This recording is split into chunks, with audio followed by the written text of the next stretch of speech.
You didn't need a box score yesterday to tell you that George Springer played a phenomenal game, but he actually did something that no other American League player has ever done on opening day. So we'll break that down on this episode of Jay's Digest, as well as some player reaction. We had a lot to say about yesterday's game, and so did the players and managers. So we'll have that and much more coming up next.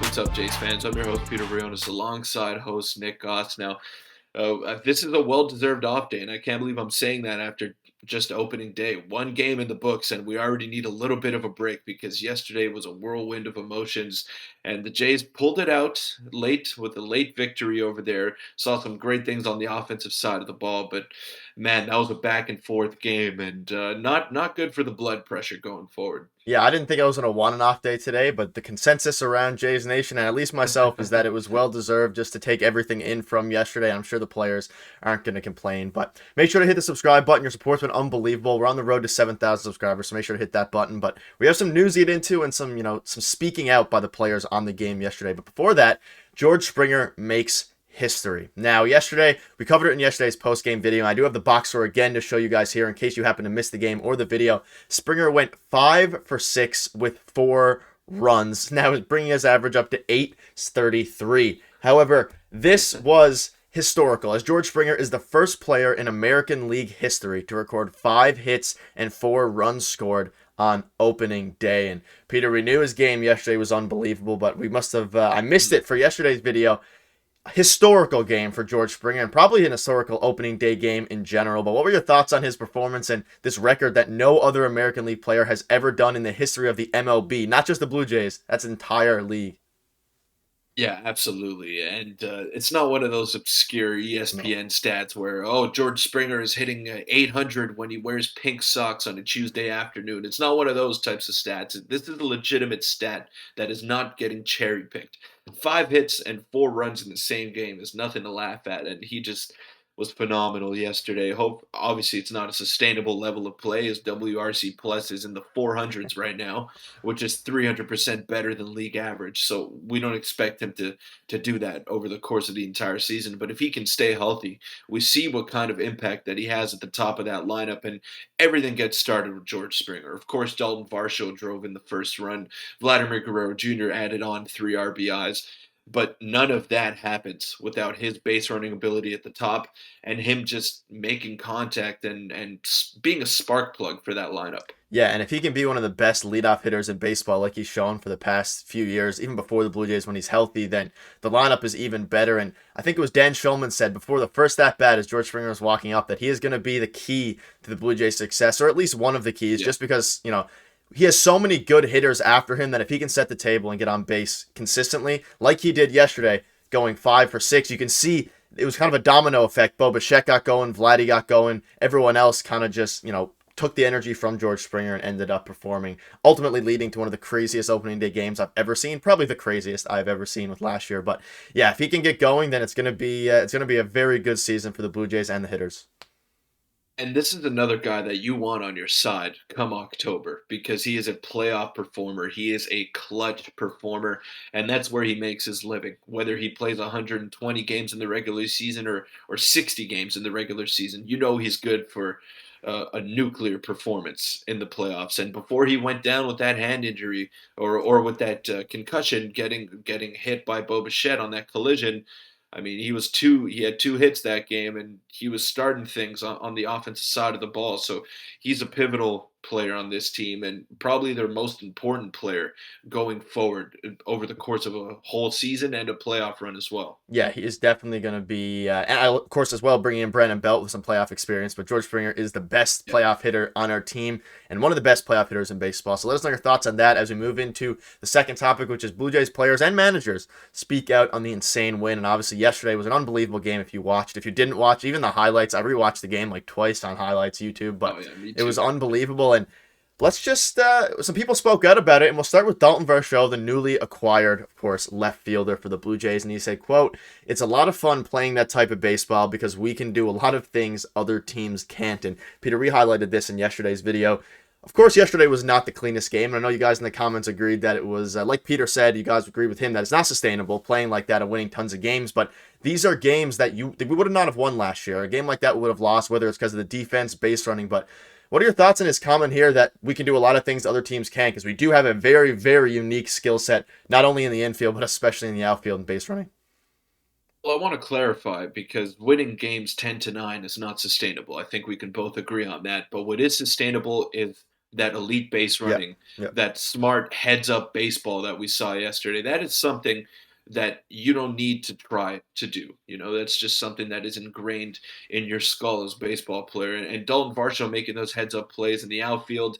The guys playing small ball, running the bases extremely well. I can't remember a base running mistake, apart from maybe Matt Chapman getting thrown out at second base, but that was a missed hit and run by Whit Merrifield. So you got to take that with a grain of salt as well. And just the heads up baseball that we saw yesterday out of the offense, out of the defense as well, apart from maybe Bo Bichette, but it was just an all around clean game for the position players. The pitching still needs to get ironed out, but I'm not worried because it's game one of 162, and you're going to have those barn burners. And what a great time to have it come on opening day.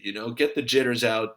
You're nervous and just play a fun baseball game. And we were treated to something special yesterday. Yeah, the only thing that would have made it better was if it was at home, but we'll have to wait till April 11th for that. But I agree with what you said. The base running was unbelievable. And this game is one of the cleanest games, probably cleaner than any game that the Blue Jays played last year as a whole, from base running to outfield. And that's saying a lot considering it's the first game. But we'll move on to Alek Manoah now, who of course had a pretty rough start. But Blue Jays Alek Manoah, who allowed 5 runs on 9 hits over 3 1/3, said, "I don't get disappointed when we win.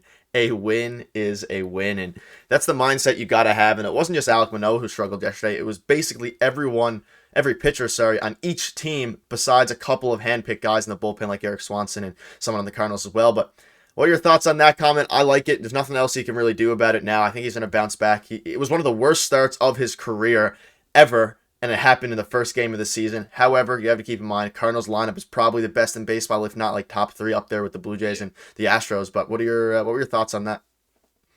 That's when you got to get it out of the way. Get it out of the way early and then coast the rest of the season. And I'm not worried about Alek Manoah. I think it's clear what the focus on this team is. They want to win game in, game out, and they don't care about their personal stats.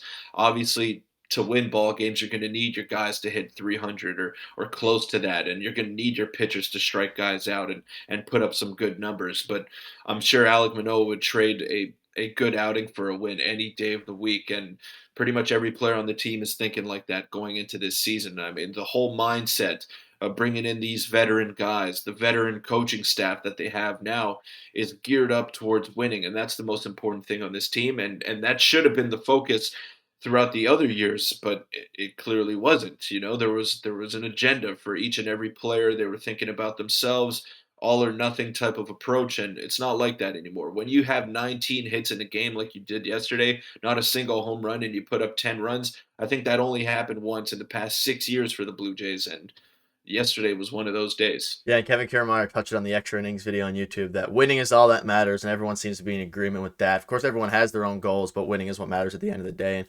quickly, the MLB nerds threw some shade at Alek Manoah, saying pressure is something you put in your tires. And like you said, it's the most earned runs he's given up since the start of 2021. But again, first lineup in baseball. I know there was tons of hot takes around, but let's just settle it down. And quickly, John Schneider also said that he joked about the Blue Jays bench giving Springer some love for his lawn darts, and Springer said, "Sometimes it's better to be lucky than good, so I'll take it." And listen, if you're like Buck Martinez says a lot in the broadcast, if your approach is good, then good things are going to happen. But well, let us know your thoughts on that as we move on now into Kevin Kiermaier. We just wanted to quickly touch on Kevin Kiermaier today because we did in yesterday's video a little bit, but may as well have a little whole section on him now because his game yesterday was unbelievable. Of course, he signed him to the 1-year, $8 million deal, and he's looking unbelievable. And Peter, I'll let you touch on this or touch on what you thought out of him yesterday. And we touched on the first to third play, but Mitch Bannon said this Kiermaier first to third play was the most impressive play of yesterday's game. Some runners would have been forced out at second, and people were saying Lourdes Gurriel Jr. probably would have been, and Teoscar Hernandez, but let alone getting to third as the winning run. And of course, he ranks as the 11th best base runner in the MLB, already posting an 80th percentile. Of course, only one game,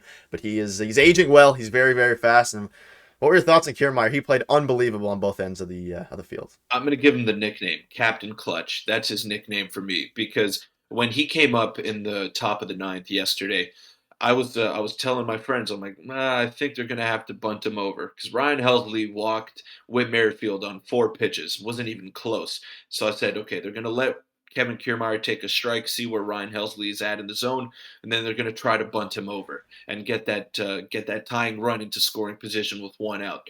That was probably the right play, but they let Kevin Kiermaier hit away, and he came up in the biggest spots, and then his elite base running that you just touched on is what gave the Blue Jays the lead. He went first to third on a bloop hit that was maybe 10 feet beyond shortstop. That should not be happening, so that was just a very heads up play. I'm not saying it was a bonehead play, but he read that right off the bat, and it was the perfect play to make. And he makes things happen on the base paths, and he was a thorn in the side for the Toronto Blue Jays for a long time when he was with Tampa, and now I cannot be happier that he's on our team. Yeah, and like you said in our pregame show yesterday, the Jays have unreal base running from top to bottom, aside from a couple of players. But even the guys who aren't necessarily fast still have the knowledge there. And Kevin Kiermaier, unbelievable game into him. So just wanted to give him some props and let us know what your thoughts are on him as we move on quickly to the final, just for a minute here. A look ahead at the rest of this series. Peter, do you have any thoughts? Of course, we play tomorrow, Saturday, and Sunday, playing Jack Flaherty tomorrow against Kevin Gausman, and I'm looking for a sweep. I'm very much so looking for a sweep. Do you have any quick thoughts or predictions before we wrap up the video? I think they're going to go 1-1 in these next 2 games. I do think they win tomorrow with Kevin Gausman on the mound. I mean, he's the de facto ace on this team, and I think come playoff time we might see Kevin Gausman starting in Game One. But that's just a gut feeling that I have.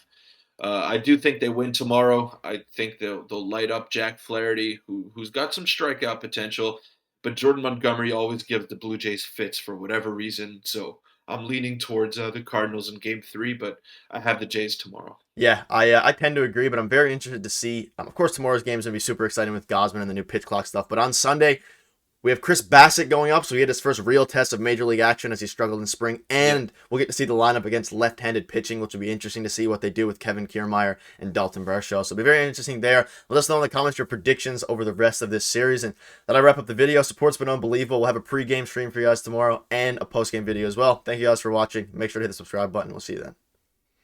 Thanks.